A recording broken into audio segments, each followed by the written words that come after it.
Welcome to Imprint, a podcast about creating a home and life you love. I'm Natalie Walton, an interior designer, stylist, and best-selling author focused on an holistic approach to homes. Each week, I'm sharing insights and interviews about the creative process to help you enhance both your interiors and well-being, as well as provide you with the tools and resources to make considered and sustainable choices with all that you create. Hello everyone, and welcome to Imprint. I am very much looking forward to sharing my conversation with Lauren Lee. You might know her through her interior design practice called Sisällä, which is the Finnish word for inside. Lauren has some Finnish heritage, and she very much embraces a Scandinavian aesthetic with what she creates in relation to her design. We talk about her background in terms of getting her start in interior design and going out and setting up her own business and how she managed to get those first clients and grew her design practice, which has gone on to have awards for its design. They have been featured several times in House and Garden's top 50 rooms. Lauren has a Bachelor of Design in Interior Design with honours from Swinburne University, as well as a diploma in interior design and decoration from RMIT. More excitingly, perhaps, is that she is also the author of a couple of books. In 2023, she released The New French Look and 2024 Beachside Modern. She is a regular contributor to the Design Files. You might know of her name or know of Lauren through her work with the Design Files, and she also has, she's a very busy lady, as you can see, and we get into all of this. She also has a mentorship program called the Design Society. So this conversation is a very open and honest conversation about how to get those clients, about how to charge your worth and your value rather than charging just for your time. And it really is a reflection on the lessons that she has learned and why she has chosen to diversify with the various projects that she works on. I hope that you enjoy listening to Lauren and her, raw and open honesty in this conversation as much as what I did. Please enjoy.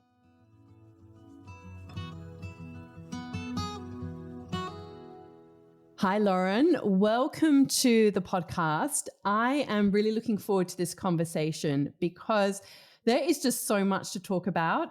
I often get people say to me, how do you do all the things that you do, Natalie? And I am wondering the same thing about you.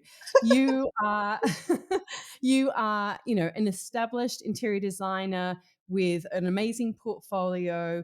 You've just released your second book. You've got the Design Society, which is like a membership program where you teach, you write for the Design Files. So before we get into all of that, I always like to start at the beginning, and I love to just learn a little bit more about your story, because I think it's interesting how we can see these threads in other people. And sometimes I think we all reach a point in our life where we have to make a decision in terms of, okay, am I going to go all in on this thing? Or we've got to kind of step into, maybe just our belief that something's possible. And so I'm curious to learn how that has evolved for you. So let's kind of go way back. What kind of child were you? What kind of home did you grow up in? And how do you think that influenced where you are today? Oh, thanks, Natalie. Thank you for the kind words. And it's so funny to hear you say that because you're doing all of the things. So it's really nice to chat with you. So I guess, it's such a cliche, isn't it? Interior designers say, I used to move my room around when I was a kid. Tick. I used to play with Lego. Tick. Like my mum was very house proud, and, we had in the 80s, the bowl of potpourri on the coffee table, and there wasn't a single knob or handle that wasn't adorned with a tassel. So my mum, you just around that, you go to antique stores on the weekend, you're like, can we go now? But, it was fun as kids to also wander around those spaces. But, it's funny because I had, parent-teacher interviews with my eldest daughter who's 11, and it was the same. Should speak up more in class, quiet achiever, don't be afraid to ask questions, like, that was me. So, yeah, I was very shy. I used to cry at all my own birthday parties because I didn't like people looking at me.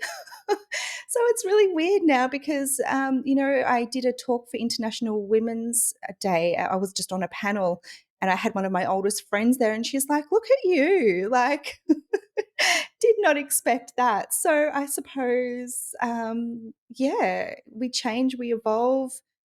I push myself. It's not my natural place to be in front of a group of people, but, yeah, I kinda leaned into that.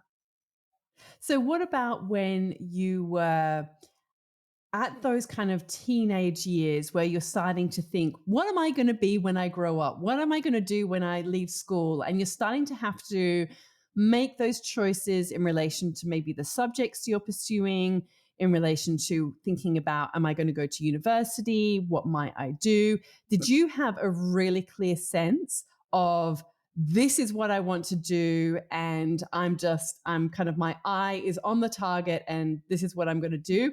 Or were you more, I don't know what I'm going to do, and I'm just going to kind of try different things? It was, um, nerding out in the art room every lunchtime, so that's where you would find me and other sort of art nerds hanging out. I went to Mount Eliza High School, and there was a really great art teacher there, Mr. Barron, who really let us hang out in the art room.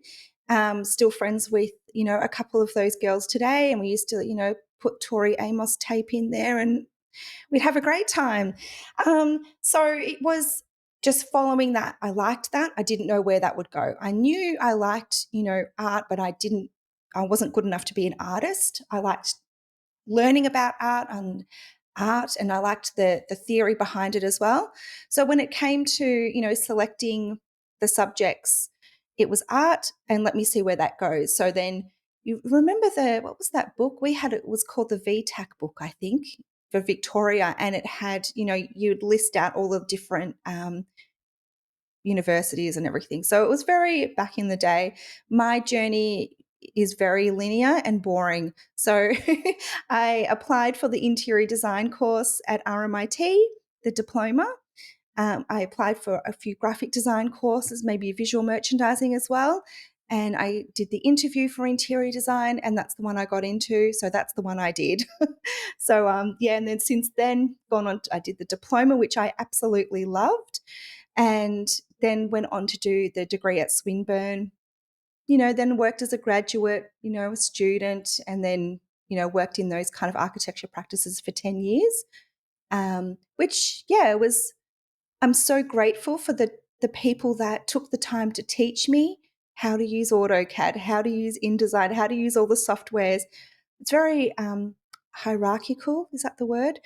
Those structures in architecture, and I was just like, oh, I don't know if this is for me. Um, I also worked in London for a bit, which was just so different. Different aesthetics, different people that I worked with. They were amazing decorators. So I really, in a way, went back to that decoration. That love for decoration. So yeah, it's been such a cliche. It's been a journey. So, what about then? I'm curious because, like you say, you went down, quite a clear path in terms of studying interior design and then getting a job within another practice. Was that initial one that you joined, was it similar to your style, or was it something completely different? Was it a big size firm? Can you kind of shine a little bit of a light on what it was like to work in some of those different practices, and how did, through that experience, you start to understand, this is my style, this is what I like? It's interesting because, I chose to study interior design because I really loved the decoration. That's what you're exposed to, I think, more, growing up. But it is this architects can be quite snobbish towards interior design and it can be looked down upon a little bit. Um, so when I graduated the degree in interior design at Swinburne, it was very much like, now you've graduated, now which architecture practice are you going to work at? So I worked at some sort of mid-sized practices, Hayball and Metier 3, and they do a whole range of different sectors. So workplace, retail, not a lot of residential. But I am so grateful for those experiences because, yeah, as I said, it's just being able to learn the the system, the process, see it unfold, and be you have a tiny piece of the puzzle that you work on in a huge big project with lots of other, designers and architects working on it. So it's really, it was really interesting in that sense. In terms of the aesthetics, no. I think that's when I got to go to London, and Melbourne is very quite minimalist. It's You've got three colors you can choose from, Natalie. Do you want to take a guess? Black, Well, I was white, and well, grey. yeah, yeah. Black, white, and grey. That's our color palette. That's what we will use for every project. And I mean, this is a few years ago as well, and definitely have Yeah. evolved. So I did feel a little bit like a square peg in those practices, but I met amazing people. Um, you know, Other interior designers and other architects that I, still call on today, hey, can you help me out with some documentation or something like that. That was great. But it wasn't until I guess I went to London and I worked on this project in Belgravia. So that sort of Mayfair area. It was like a late Georgian colonnade. So it's, those um, column out the front sort of small porch, and it was on a curved street, a crescent. It was beautiful. So, I would go out on site with my hard hat on and I'd just be like looking at the original moldings on the wall, just like, oh my God, is that original? Everyone else was like, calm down. Like, but I guess coming from Australia, we're really, that's just so authentic and it's so amazing. And it had all the horsehair in the plaster. But then the aesthetic that they brought to it, that level of client, it's just different to what we have in Australia. It was very decorated. It was over the top, and I looked at it and I was like, "Oh God, like no." But then, as the time went on, I understood what it was. It was suiting the history, and it was to that client, and so that sort of opened up my world of interiors. Um, I began to appreciate that aesthetic as well, and I thought, no, you know what, it is okay to lean into decoration. It is okay to lean into that interior design. It doesn't always have to be so architectural. So and I think that decoration, there is such a honed skill that people have in that area. I don't see it as secondary. I don't see it as lesser than. I just see it as it's a, you know, it's it's those emotive spaces that you really remember, that lock into a memory, the things that you touch, those things that you see. Like I think that's really important. Yeah. I mean, I grew up partly in England and I can still very much remember we had like a flock wallpaper on the dining room walls, and just I remember like touching it, like just sort of touching the kind of flock on it. Yeah. Like, Oh, and it's those funny hard to things, isn't it? resist. Like they're so like emotive. And in my bedroom it was wallpapered. Everything was wallpapered in the house, of course, and it was wallpapered in it wasn't Laura Ashley, but it was a Laura Ashley style print on the walls, and it had a matching like bedspread that and matching curtains, all in this like. And that's Sweet. why, like, I think that for me, I kind of have pulled away from that decorated look. And I love simplicity. And it's just interesting. And I know that you have got some Finnish heritage. And I can very much see that in your spaces, even what you're wearing today, which is sort of like looks a bit Marimekko almost. Um, and yeah, it's interesting how much those different threads inform our own aesthetic. And So tell me then, so you came back from London. Did you then go back to working for another practice, or was that then the time when you thought, okay, it's time to go out on my own? When did that happen? Yeah, I came back. It was during 2008, the GFC. So it was a bit of a different landscape in Melbourne. A lot of those practices were having to lay off staff. And I mean, that's just an ebb and flow of the industry, it's just part of it. So I found myself working at a fashion brand, surprisingly. They and I was the retail designer. So they had Guess, Guess handbags and stuff. Guess, Aldo shoes, Toomey, which is like a luxury luggage brand. So I designed the store fit outs with another designer who is a maniac, superstar, workaholic. I learn a lot from her.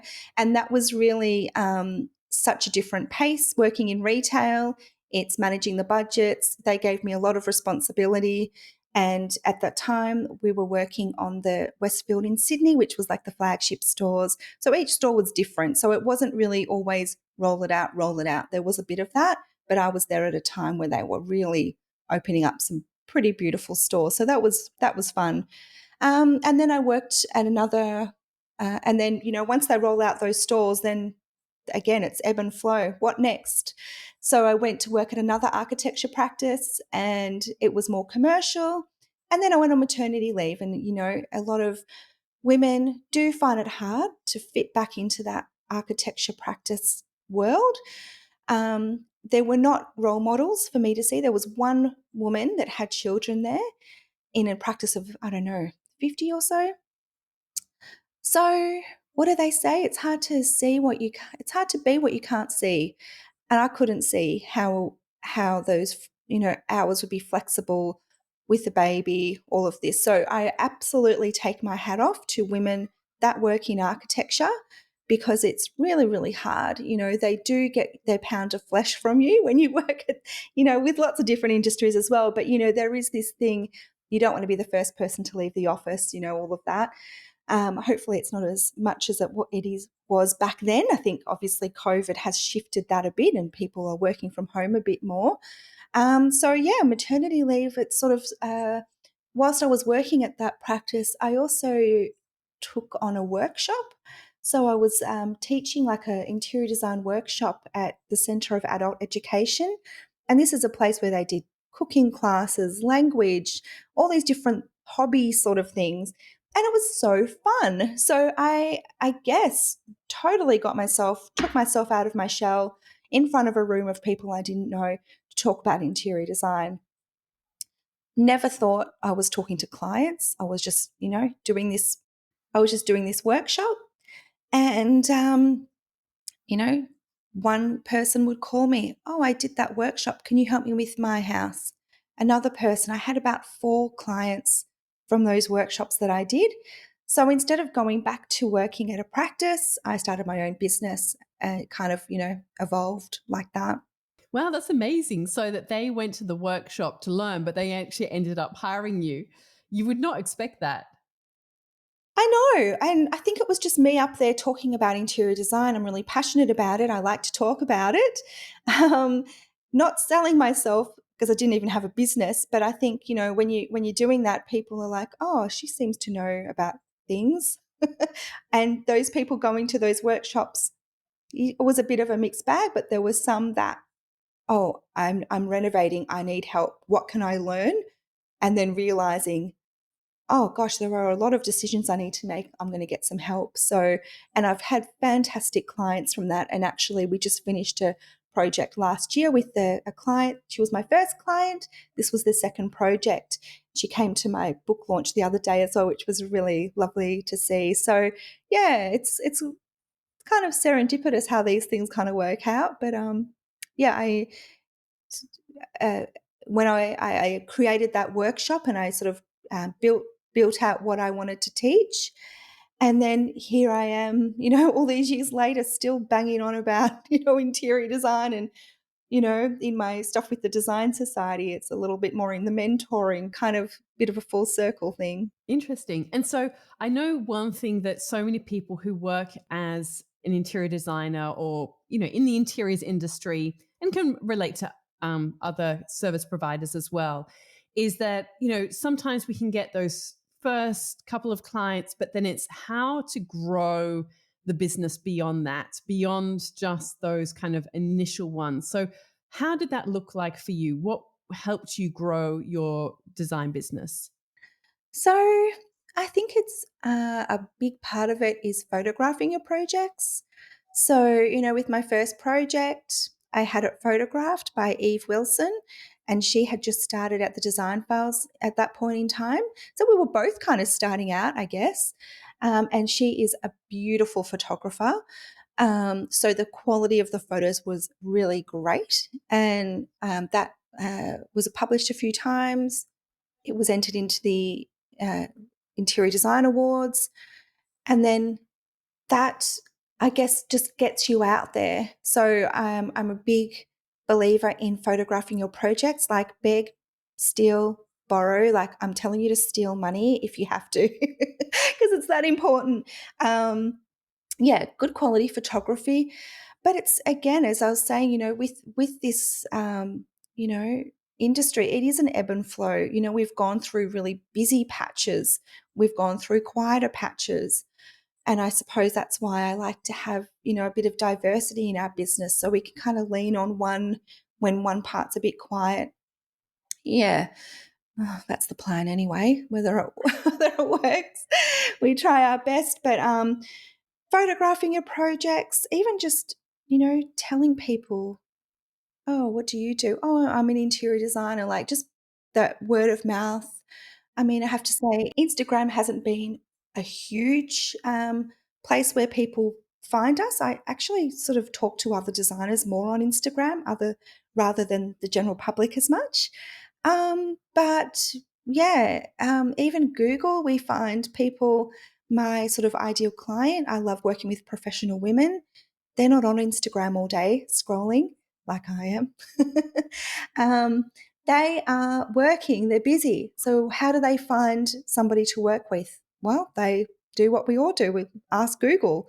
So, that's been surprising too. But it is always just trying to remember to ask people, "Oh, how did you find my details?" And yeah, just trying to write that down and keep that as to figure it out. But I mean, it just depends who your kind of ideal client is, I suppose. And so, what about, again, this is something that comes up a lot, getting people to value what you do as an interior designer? People might like the idea of, having somebody help them with their home, but to actually value the time and the effort that goes into it.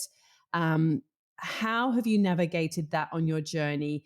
I often ask interior designers about how they learn to price their services, because I think this is something that, is very secretive and nobody really likes to talk about, but it's often the thing that people like, I don't know what to do. I don't know what to charge. I don't know how to price my services. I don't know how to get people who are willing to pay that kind of money.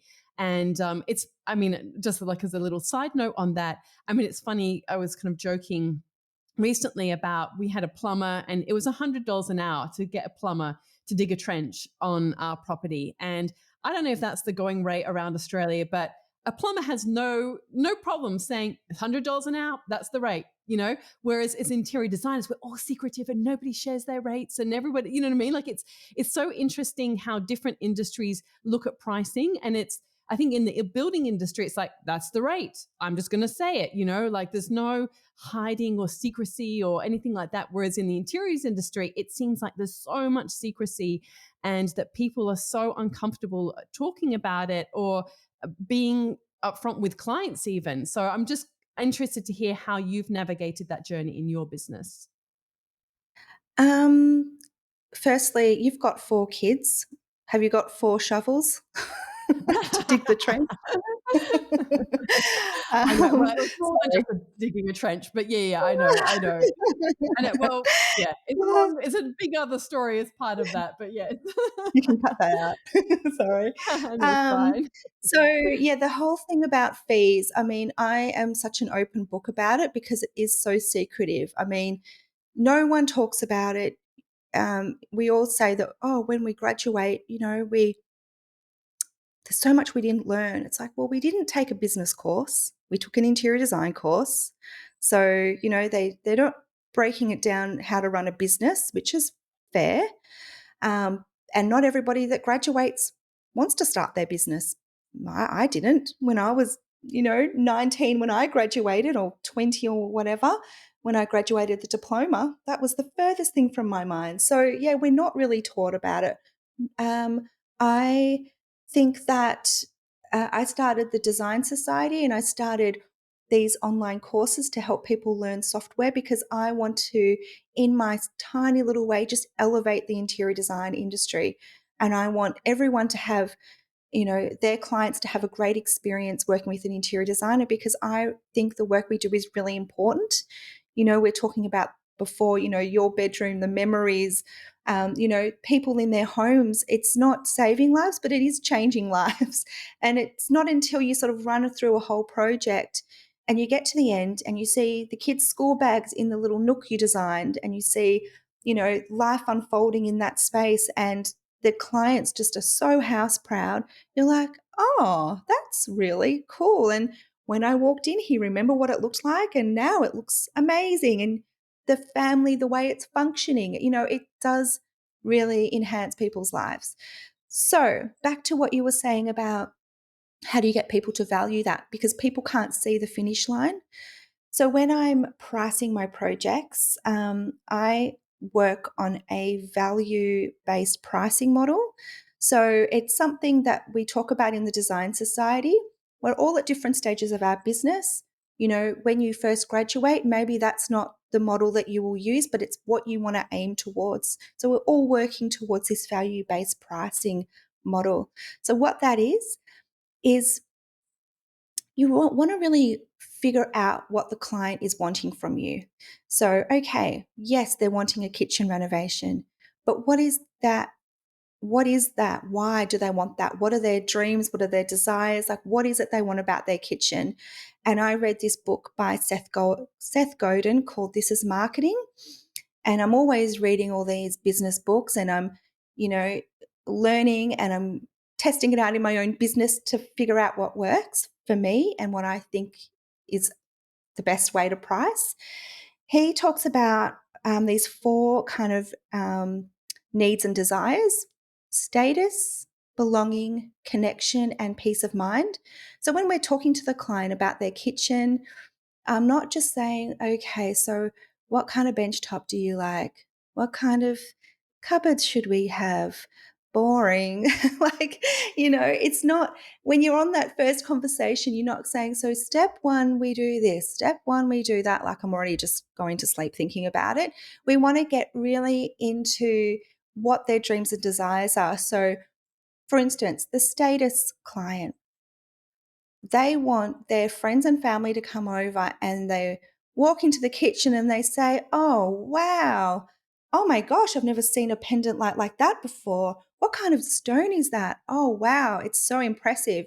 So they've got this show kitchen. So we're going to design a show kitchen, and we're going to have a butler's pantry off to the side. And it's just, oh, I saw this, incredible tapware in Milan, and I think they're new in Australia. I don't think anyone else got them. And the status client is just, they're just so excited. That is the value that you're bringing. What about a peace of mind client? They want somebody that, hey, they went to, in Victoria, in Melbourne, we've got Church Street, Richmond. They went down there on the weekend and they are just overwhelmed. They cannot think of anything worse than taking themselves and their four kids down to Church Street to look at all the showrooms. It's totally overwhelming. So you're the one that's making the decisions for them. You've got this, process. We're going to do this, and you just have to turn up, make a few selections, and we're going to take care of it. And that is just, oh my God, they're so relieved because they can't even bear all of the decisions they have to make. So you're giving them that. So, and then there's belonging and there's connection. We talk about those kind of needs and desires as well. So when you can tap in to what that actual value is that you bring, it's more than just a kitchen. Because guess what? The person under you in the ranking in Google or whatever and above you, they can do that too. So what's that extra thing that you can really tap into? And so are you then assessing the clients when you first meet them in terms of, where do I think they fit in this? Or are you, and then you're kind of talking their language, their love language, as it were, when you meet with them? Yeah, I mean, sometimes it is hard to understand what that is in a phone call, but we have a few questions that we ask that just try to tease that out a bit so that we can, just arrange let's just catch up for a coffee. Let's have a chat. I want to learn about how you want to live in the space. Um, and then all going well, we'll put together a fee proposal. So we have quite a structured onboarding sort of process. And I find that I can figure out, is this just a consultation? Are we just going to have a 1 hour consultation? And we're just going to nut out, the real nitty gritty of the bench top and the tiles. And, they've already halfway down the road and they just want somebody just to have a look over their plans before they push the button. Or is this like a big project that I'm going to be able to, do the whole design for it? So yeah, and I just find it so fascinating. All the different clients that we meet, all the different people, they're in their own little world, and you get this sort of insight into them and what makes them tick. And we have some really great clients at the moment. We have great chats, funny conversations, and yeah. So it's just trying to figure out, yeah, what is it? What's that value that I can bring that's just beyond the interior design? Mm. And so let's just touch on as well. So say you've got the clients, you've got them on board, they've agreed to the fee. How do you, in your role as an interior designer, keep the project on track in terms of, I think that particularly when people are starting out, it's so easy and tempting to kind of spend so much time finding the right sofa or the inspirational images or the this or that, the other, like the amount of time you spend into like the sourcing, all of that side of it. How do you, so that you're not kind of, obviously time is money and you're not blowing out your costs on your end so that your hourly rate is going down, to something that's just not worthwhile. You might as well become a plumber, you know. I know, It, right? um, so what have you learnt in terms of that? How do you um, structure the way that you work so you're really efficient and effective at what you do? So, what we've had happen in the past is we go on this great journey, we design this amazing space, we design it. The client loves it. They've asked for all of the things. We put them all in there. Great. And then we document it. So we do all of the drawing package. How exciting. Then we get a builder to price it. And then the whole thing goes in the bin because it's way over budget. So, what we do now is we have more checkpoints to manage the budget. So, we have, yeah, this sort of 8 step design process. And it just means that, you know, I don't know if my client's going to be hearing this, but I had a presentation yesterday. The finishes, the fabrics, I mean, I chose them pretty quickly. I have over the years built up a lot of resources. I've got all my fabrics and things. But does that mean I should charge the client for 30 minutes? No, it's based on that value that I'm bringing. Obviously, the presentation, it took me, I was here all weekend working on all of the visualizations and everything. Um, but that's why we sort of lean into that value-based pricing. I mean, it swings the other way. I've been looking for a console table for my clients for 3 months.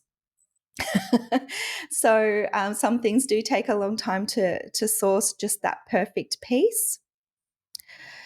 Um, in terms of, I Sorry, guess, yeah. Sorry, I was just going to say, but with that 30 minutes thing, I would say though, it's taken you 10, 15 years to be able to get to that point where you can do it in 30 minutes. Do you know what I mean? Like that's what they're paying for, is that somebody who's a new designer is going to take the 3 hours or the 3 days to do that thing. Whereas you have been doing this for, 10, 15 years. Correct me exactly how long, but I know it's a significant amount of time, and And that's what you're bringing to the table, the fact that you can progress these things and move it through. And I think that's there's the value in that as well.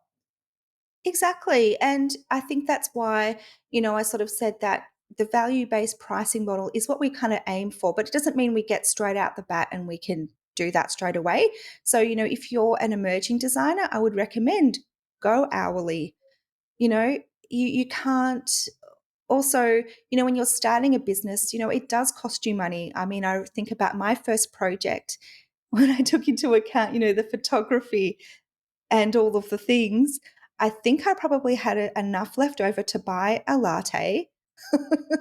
So, you live and learn, don't you? And that was the purpose of that project was not to make money, it was to build up my business. So, what is that value exchange in the beginning with you and the client? But yeah, I think, there is that. I don't know, that saying or whatever, the park bench and Picasso's sitting there and this lady says, "Oh, hey, Picasso, like, oh my gosh, could you draw my portrait?" And he sort of scribbles on a little scrap of paper and he says, "Oh, that's $100,000." And she's like, "But you just did that in 5 seconds." He's like, "Yeah, but it's taken me 30 years to do that." I mean, I'm not saying I'm Picasso, but yeah, exactly what you said, Natalie. It has taken a long time to be able to just even know where to source these things. When I was working at these architecture practices, I could find you a carpet tile in 5 seconds flat. But if you needed me to find a beautiful sheer curtain fabric, I had literally no idea where to go. So it's taken me a while to be able just to even know where to go to find things. So yeah, I think that's what we want to be charging for, that value. Yeah, yeah, no, so important. And so then on your journey, you're getting more and more projects and working with more and more clients, getting them featured, published, winning awards, all the things. So at what point do you decide, I'm going to start writing for the design files? I don't know. So I actually asked Lucy a little while ago. I was like, I'm just curious, why did you ask me to write for the design files? And I used to write a blog, as we all did, in about 2010, which nobody read. And I was like, "Did you read my blog?" She's like, "I didn't know you had one." I was like, "Okay." But she said that she just liked the way, like my tone on my Instagram, like more approachable. So yeah, it was really just getting an email or something out of the blue from Lucy and asking if I would like to contribute as the interior designer columnist, and I just fell off my chair. I was like, "What? What a fun opportunity!" And it's so weird because I had in a Word doc, about 10 to 15 different blog topics I wanted to write about. So isn't it weird? Like I sort of talk about, I don't know, manifesting, how all that works, but writing a list down like that, having it on my radar, that's something I want to do. And then I get an email like that from Lucy. And I love writing the columns, and you've reminded me I need to submit one for them as well. So fun. And I suppose, when I was writing those articles, my husband works in the business, so Phil does all the procurement and liaises with the builders, basically makes it all happen. But I'd be there at my keyboard tapping away, thinking, "Oh, I'm going to write this, I'm going to write that." He's like, "Oh my god, what are you doing? Like, we've got all this client work to do. Are you still writing that article?" I really enjoyed doing it, and so I find myself now writing these books. So it's weird how these things work out, don't you think? Oh, completely. And I'm curious, well, because I mean, for me, my background is I started as a writer, I started as a journalist, and then kind of came into the world of interiors. And it's like you've almost done the reverse a little bit of starting in Yeah. interiors, but coming into the world of writing and books and so on. So for you, I'm just curious, with the design files, did that help you get more clients? Did you see an increase in people reaching out to you, or did it lead to other opportunities? And was it a paid position, or was it you did it because you thought this is actually really great marketing for me? Which there's value in that as well. So I'm just curious, why you decided to do that, and what the benefits of that have been for you. Oh, good question. Well, I mean, I was a design files reader from way back. So, when I worked at some of these architecture practices where we had the choice of black, white, or grey, I would get my coffee in the morning, go onto my computer, and I would read the design files. What are we talking about today? What's going on? And that was my little boost at the start of the day. And so I love all of the work that Lucy and her amazing team do. So, yes, it is a paid thing. So, I think the design files they're pretty good like that. But I guess, as I said, if I worked out how long it took me, that hourly fee would be quite low. But I do it because I really enjoy it, and I didn't know what opportunities would come out of it. Um, I actually think that I'm surprised I don't get as many clients really coming through the design files as I probably thought in the beginning. But what I find is that even the clients I was working with during when I came on board with the design files, they kind of were really impressed by it, and they listened to me more, and really my opinions was more weighted because of my work with the design file. So I think it does give you that credibility. And I almost notice a shift during a project, which is so funny, isn't it? Um, with clients, they thought that was a really cool thing. Great opportunities have come out of it. We've done some brand collaborations together, super fun. Um, but I suppose the biggest one would be, yeah, Thames and Hudson calling me out of the blue and saying, "We really love your articles you've written. Would you want to write a series of books based on those articles?" So, okay. Great. So that's how the books came about. And so for you, um, the first book was The New French Look.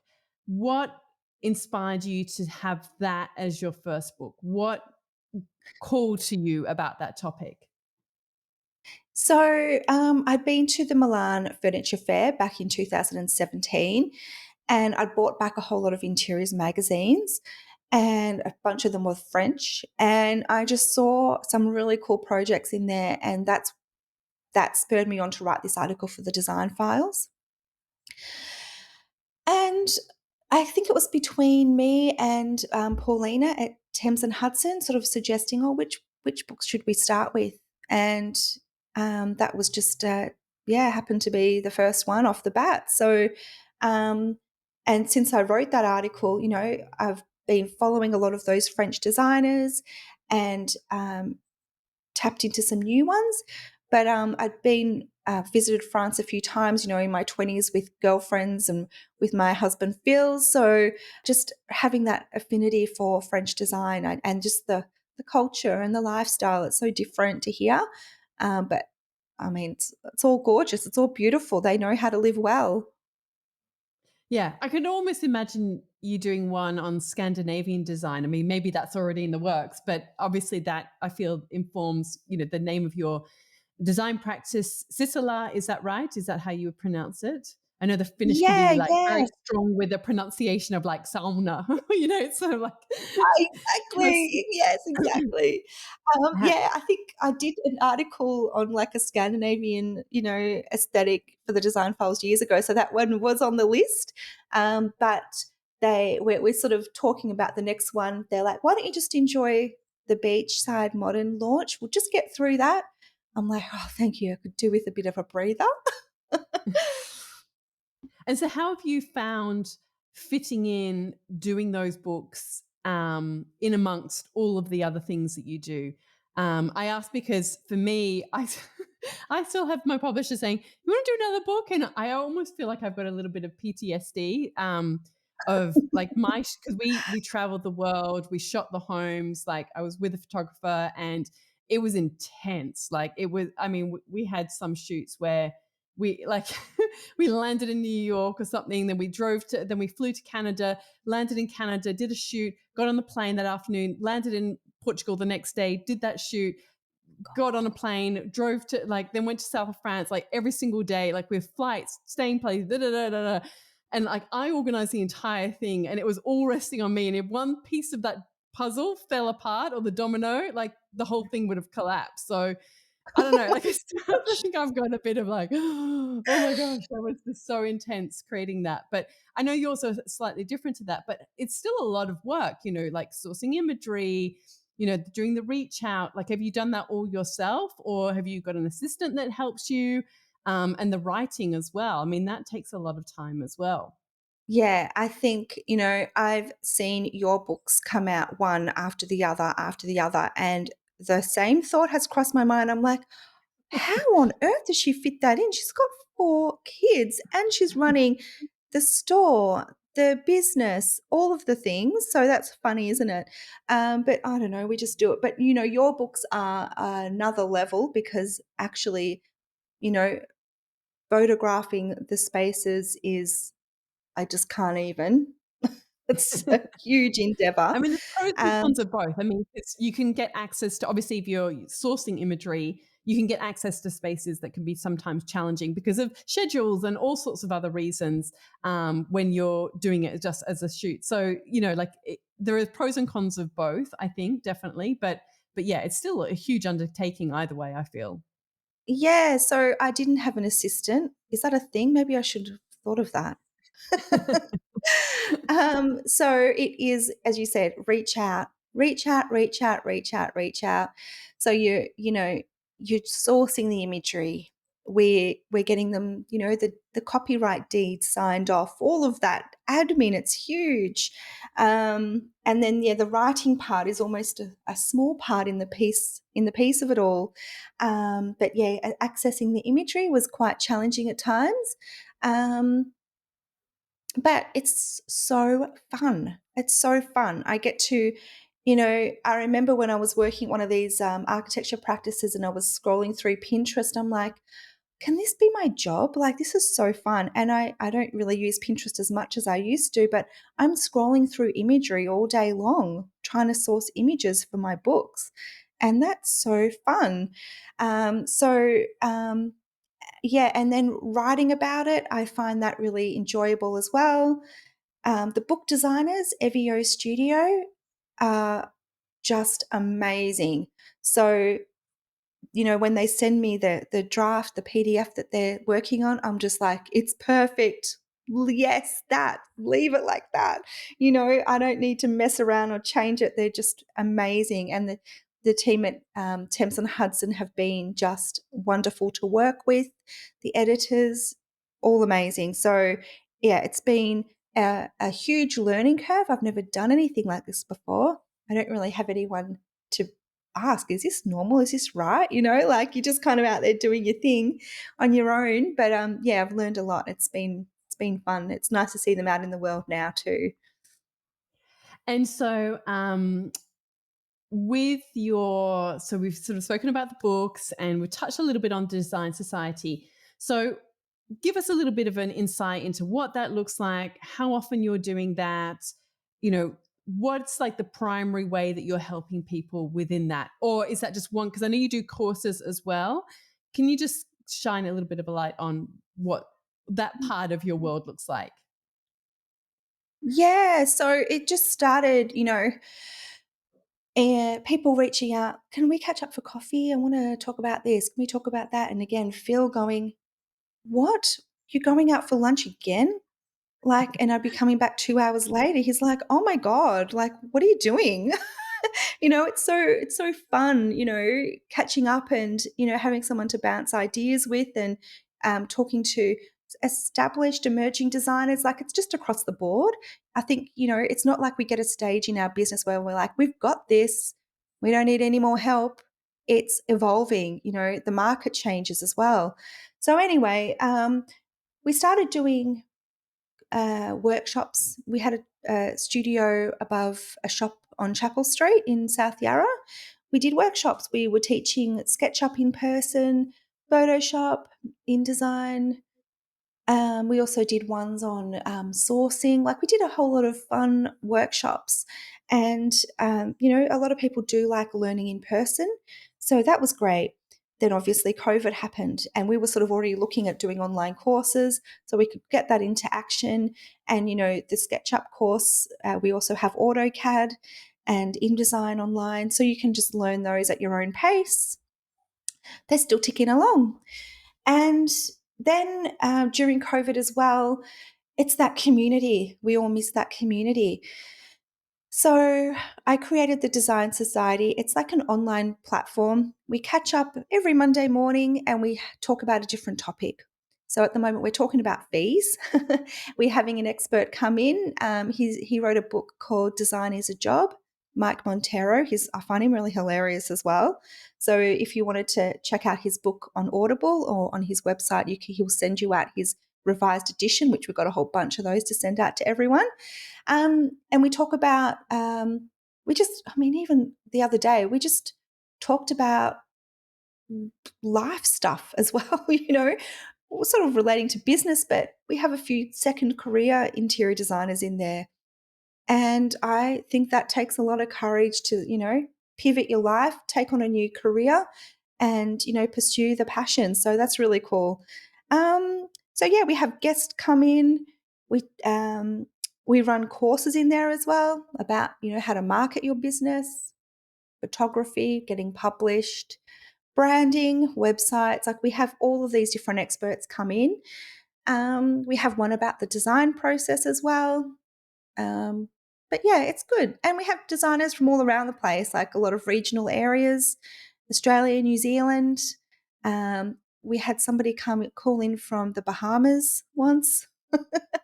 So yeah, it's just really cool. I'm sure you know that as well, Natalie, with your courses. It's just so awesome just to meet people from all different, stages in life, different places. And yeah, but we all have that shared passion of interior design. So it's nice.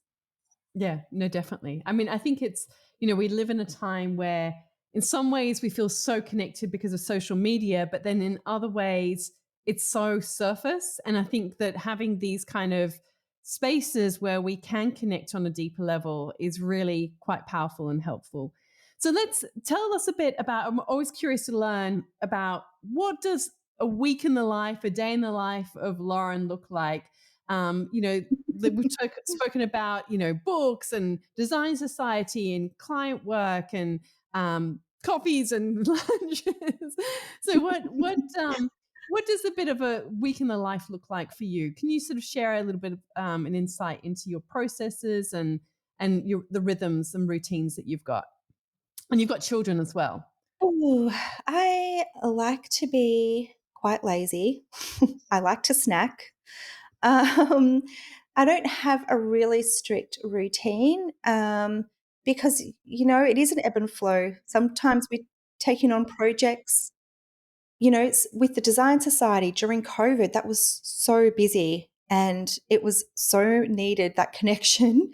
Um, Whereas now we've just got not a whole, but we've got a really nice handful of projects. So I'm leaning into projects a bit more. So what does a typical day look like? I've I don't know. Yesterday, I had a really great client presentation with these clients that are moving into a apartment they bought off the plan in Fitzroy, and we're designing a space that, to suit their new lifestyle. So they're empty nesters and lovely people, and it's just so lovely to, you know, meet all these clients from different walks of life, as I mentioned before. So they're living interstate, so we did the presentation via Zoom, and it's so fun to walk them through the project and explain the spaces and sort of present the design to them, explain why we've made these decisions, why we've designed it like this, why we've chosen these finishes, and we try to lead it back to the client, because we've put this here so that Charlie, their dog, can sit here, or, you weave their story into it. We know that you've got a lot of books, so we've provided some storage here and also on this ledge, and you can have closed storage, open storage, da da da da da. This is your artwork. It's right here. And this is the color palette we've drawn out of it. And I know that you mentioned that you had this Jarrah table. So it's bringing their story into it. I love doing that. And so far so good. So we presented that, with apartment off the plan. It's a moving thing. It's not even built yet, so it's going to change. And just trying to set those expectations up that this is just a we're planning as much as we can, but we're going to have to be a bit elastic as well. And then what did I do in the afternoon? Oh, I've got this other client who's so funny. She is a from another world. She is a criminal defender, so she's a lawyer. She is so smart, so hilarious. We have good chats. She wants her house to be a beautiful retreat. She talks to people all day that are not the nicest people. So how can we make her home just a beautiful retreat for her? So I'm working on some custom tables and desks and a whole lot of furniture for her. And every time she calls me up, I'm like, oh, great, we're going to have a fun chat. And I'll get off the phone and I'll be giggling to myself of some funny comments. So, you know, it's great when you've got some nice clients to work with. If I can, get into the mum zone, pick up my kids from school, like, that is a great day. But, often I am stuck at my computer working away. I love to take my kids to swimming lessons and just that everyday mum stuff. So, the flexibility in the business does allow me to do that sometimes, but then over the weekend, I'm here at my computer, so it's up and down, it's taking those moments and just trying to be present in the moment with the kids so that, when I'm at my computer doing work, I can focus on that too. I don't know though, Natalie, if you know the secret of the balance, please let us all know. It's just not everything all at once. I think we've got a 2-year-old, I really want to be present for him as well, taking him to the park. I just treasure it so much more. I mean, I know more in a different way, I think, than with my first, because yeah, you just know it goes so quick, right? Um, yeah, I don't know. I don't know how it works. Yeah, no. I mean, I do think the quality over quantity, if you're a working mum, I think that, that's what works for me anyway. It's not always about the amount of time that we spend together, but it's about when we do spend time together that like we're really engaged. And I think for us as a family, it's things like, we always have breakfast together as a family. It's not people like we make it, we sit down together, we all have the same porridge, with all the toppings and fruit, like, and dinner time is the same. So it's like not people just grabbing something and walking off. It's like, or the Mm. weekends, like we sit down and we always have lunch together. So it's having those like touchstone moments so that like this is us as a family connected and we're together. So anyway, that's what works for us as a family. And Oh, yeah, there is I love certainly a that. juggle in amongst all of the other things. So, all right, well, let's get to the final questions because I do want to ask you about the lessons you've learned, but we do have a question that relates to that. So maybe we'll just save that for the final little batch of questions that come through. So, the first one is which 5 words best describe you? I actually think um, I'm quite motivated, which is, yeah, that whole thing from my childhood, quiet achiever, and I didn't really know that. I'm quite motivated to do things. I think I like to try new things. So early adapter, is that a word? 2 words. I've gone on to this whole AI thing, playing around with image generation and stuff. I like to find out what's new. Um, oh, it's so weird to talk about yourself like that. um, I What would Phil say? I don't know. Pardon? What would Phil say? I don't know. Oh, what would Phil say? Hungry? No. Um, what would Phil say? I don't know. Oh, can I get back to you? Sure. I mean, I think it's always Sorry, interesting whenever sorry. I get to this question, and I kind of feel like I've got a pretty, not obviously not an in-depth sense of who you are, but you seem very caring, I would say. I don't know if, you really care Aw. about your clients and you care about helping people, and you seem quite calm as well. You're not I mean, I feel like I'm a bit more like people say that about me sometimes, but also I'm quite frenetic in terms of like, okay, I got to do this thing and that thing and da da da da da. Like, and I'm all about the systems and the processes and Yeah. like streamlining things, and like that's just the way that my brain works at a million miles an hour. And so I like that kind of like systems and processes and order, and like that kind of helps me feel calm. But you seem much more flowing in terms of like the way that you approach things, which is, there's no good or bad about it. It's just different. And I think that's what, Yeah. makes us all unique, is that, we all bring a different kind of energy to, you know, to a space, to our projects, to our life, to our relationships. And I think sometimes I think people think, oh my gosh, Natalie, you're just so intense. I'm so intense internally, but externally, I'm such an introvert. But you seem Well very calm and flowing. well, So I'm anyway, an introvert as well, and it's interesting because, yeah, at these events, International Women's Day and a book launch that I had recently, a few other people said, "Oh my gosh, I'm an introvert. These things are quite hard, aren't they?" But yet I see them online putting out content. So I don't know, I feel like sometimes that, meeting people on Zoom, I don't mind that. I can do that. Um, maybe suit me as an introvert, although, yeah, I do kind of get a bit exhausted after, these kind of, meeting up every Monday and, diving into some really good stuff. It does deplete me a little, but I love it too. I don't know. yeah. No, no, me too. I completely understand. So anyway, I think we've got 5 in amongst all of that. All right. So what's one of the best lessons you've learned on your journey? Um, as I said, I was going to ask you this in general. So maybe you could sort of share maybe a few of some of the big lessons that you've learned, whether it's relation to business, life, whatever. But what's some of the best lessons you've learned? Well, I think one of them is done is better than perfect. So just to be able to push work out, get it done, and just hang up. Don't get so hung up. Make decisions. That's one.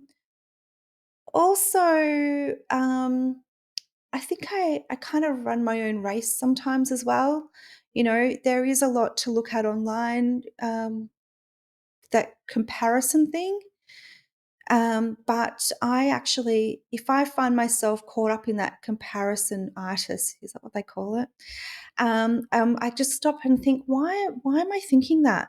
Is there something that person's doing that's kind of getting me kind of like stressed out? Like, why? Is it because I want to do that too? Maybe I want to do that. So I'll be like, okay, let me pause for a second.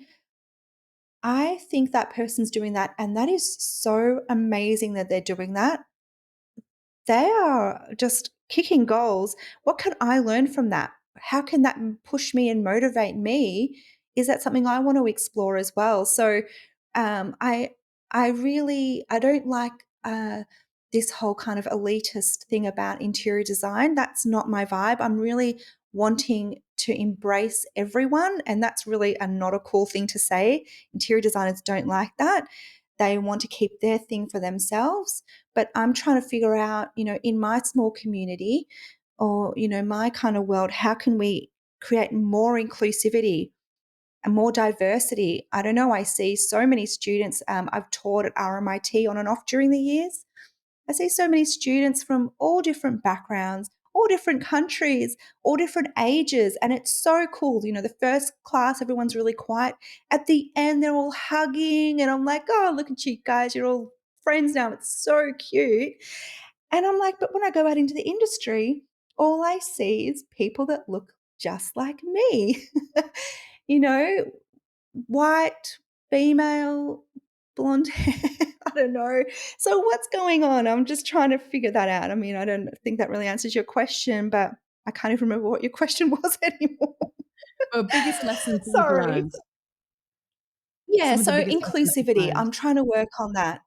Yeah, and include more people, not try to shut people out. That uh, Not everyone likes that, but and also I guess that's another lesson.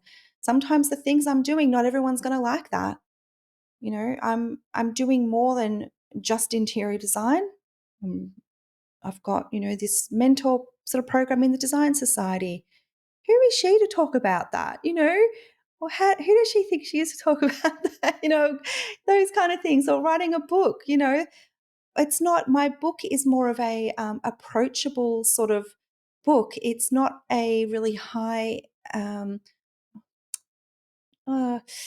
it's I want, somebody that maybe isn't a person that typically might be into coffee table books or interior design. I want them to pick it up.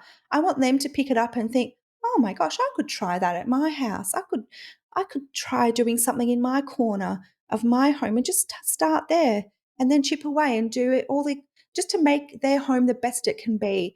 So it's about trying to get that out for everyone, and that's a little different than some other interior designers where it's really exclusive. So I'm just, it's kind of scary to step out and even say that, but oh well, that's kind of me. So I don't know. Well, there you go. Then we've now got another word, which is authentic. I mean, you're living into what you believe, which is being authentic. So we've got another word. Now maybe we're up to about six. um, so So you've done quite a few things already, like ticked off a few bucket list maybe items. What's one of your proudest achievements? Oh, well, I guess talking about the business stuff, keep it at that. It probably would be, having the 2 books come out. It was something I never thought I would do. So that's something that, I was actually talking to Fiona Kalaki, I don't know if you know her, My Daily Business, and I got really stuck at one point in the book, and she said something like, "The books are always gonna be there. They're always a legacy that you're gonna have on the shelf, for your kids and stuff," and that really kinda kept me going. So that is a pretty cool thing. Um, but just even working for myself for the past, uh, 11, 12 years, I never saw myself as running my own business when I first started out, so it's kind of cool to be in business for all that time. And I guess more personally, my husband Phil, I met Phil on a revolving dance floor when I was 19. And I think it's just amazing that we've just grown up together. And I think you're quite similar, Natalie, with your husband. Is that right? Yeah, yeah. Been We've together been for a together, while. Yeah, yeah, yeah, for like 25 years. So long yeah, time. same. Shows my age now Right? when I say things like I that. know. Yeah. Yeah, it's cool though. It's really cool. So, yeah, I guess personally, like meeting him was the best thing. So what has been your best decision or one of your best decisions? Well, I guess it was following on, yeah, meeting Phil and my friend Bryony forced him to speak to me. So thank you for Bryony for getting us 2 shy people to talk to each other. And yeah, we've been together for 25 years. So, choosing your partner, you don't know when you're 19, you've got no idea. But, he supports me in all my wild ideas of the things I want to do. And I think the older that I get, I realize that actually that's kind of not always the case for having such a supportive partner. I think it was when I was over at Phil's house one day when we were, first met each other, and I saw his dad mowing the lawn. He had an apron on because he was also the cook. Here they had Chinese restaurants all around Australia. And his mum was, I think, maybe talking to one of her sisters on the phone. I thought, this is good. I can see Phil's dad doing all the things, and that's a great role model. So, yeah, we've just been together for so long, and I think that was the best decision I've ever made. Oh, sweet. Who inspires you? Oh, who inspires me? So many people, um, in so many different ways. I mean, I saw Patricia Urquiola speak at an event. I find her so inspiring. Um, oh gosh, there's so many people. You inspire me, Natalie, like with all of your businesses and all the things you do. That's so cool. Um, but, there's a whole lot of interior designers that inspire me. Um, oh gosh, I wish I could think of something a bit. Um, who inspires me? There's so many people. So I follow a bunch of people on Instagram. Chris Do of the Future. He talks about value-based pricing, and those people inspire me. Um, Other interior designers. I mean, I just listened to Kennedy Nolan speak on David Sharp's D Sharp Office Space, I think, podcast. That resonated with me so much. That really inspired me. People like Simone Hugg. I think you've had her on your podcast. She's so inspiring. I've got such a big list. It's almost like too many to mention, but I think it's great that we live in a space where we can just grab onto inspiration from everywhere. So, yeah. No, it's great. It's a nice mix there you've got as well. What are you passionate about? Oh, I'm passionate about sharing information. So I think that, the more that we can share, the more that we can kind of elevate the interior design industry. I'm so grateful for the designers that come into the Design Society and they share their experiences. That's really cool. And share a bit of that vulnerability as well. We had a great chat on Monday, and to hear their hopes and dreams about where they want to take their business and dream big. That inspires me. The designers in there inspire me too. So, yeah. What dream do you still want to fulfill? Ooh, I would love to take the whole family to Japan. Did you do that recently? Yeah, yeah, we did that in January. Went to it was a bit of a Oh, ski trip, but we did also Tokyo and Kyoto as well, which was amazing. did the kids love it? Oh yeah, it was yeah, and they're all at a really good age for it. So my kids are from 15 to 7. So it was yeah, really really good. They loved it. Yeah, that's on the bucket list. Yeah, great. What are you reading at the moment? What's on your coffee table? What's on your bedside table? I feel like you would be a reader. Are you a reader? Well, actually, I joined a book club, so nerdy, but it's so great. It's called Birds of a Feather. I don't know if you've heard of it, but we have a book every month. And actually, last night we met with Mia Friedman, and she's somebody who inspires me so much as well. So to hear her speak about her book, Strife, I haven't read it yet, but I just read a book called The Things That Matter the Most. I think that's what it's called. Oh my God, it was such a good book. Yellowface was one of the books we read in there. Trent Dalton's book, Lola in the Mirror. So I'm trying to read more, and it's audio books that make it easy. You're hanging the washing on the line, 10, 15 minutes here and there. That's the way I can kind of get it done. You mentioned that you like listening to podcasts. So what are some of your favorite podcasts to listen to? Ooh, yes, I do like D Sharp, Office Space. Is that what it's called? Oh my gosh. Um, I like, yep, D Sharp Office Talk. So Dave is an architect and he speaks to a whole lot of different architects. He's interviewed me before as well. He's really cool. I like um, podcasts about music, so like Rolling Stone and stuff like that.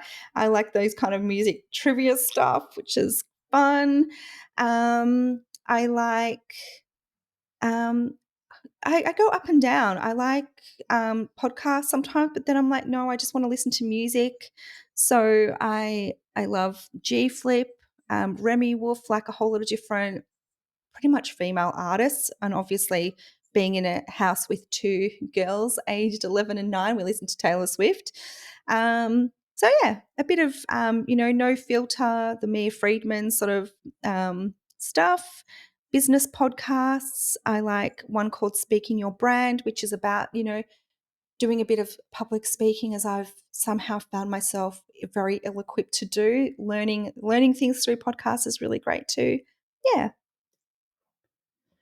And finally, what piece of advice would you give to your younger self? some piece of advice I would give to my younger self, I think it would be just trust your intuition and um, just back yourself a bit more. Um, I'm 44 now and I'm sort of feeling like I'm just learning to do that. Um, yeah, having the confidence to back yourself. Easier said than done, though, right? Well, it's all about, I guess, taking those steps to make it happen. So, and you're certainly doing that. Certainly, lots of action going on in your part of the world. Thank you so much, Lauren. I have really loved getting to know more about you, your projects, your work, your process. Thank you for sharing so openly and honestly. I think you talk about inclusivity, and I think that's an important part of the process is to be able to do that. So really appreciate you sharing so amazing in that sort of sense. And thank you for being on the podcast. Oh, thank you so much. I'm so chuffed to be on your beautiful podcast. Thank you, Natalie. It was so fun to chat. Thanks.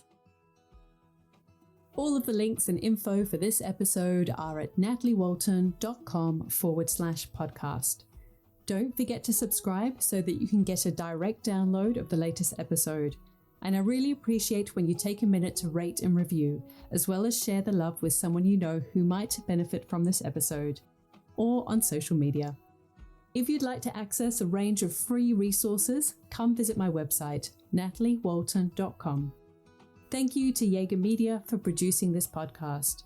And I would also like to acknowledge the people of the Bundjalung Nation where it was recorded, and pay my respects to elders past, present, and emerging. I look forward to connecting again soon. I'm Natalie Walton, and you've been listening to Imprint.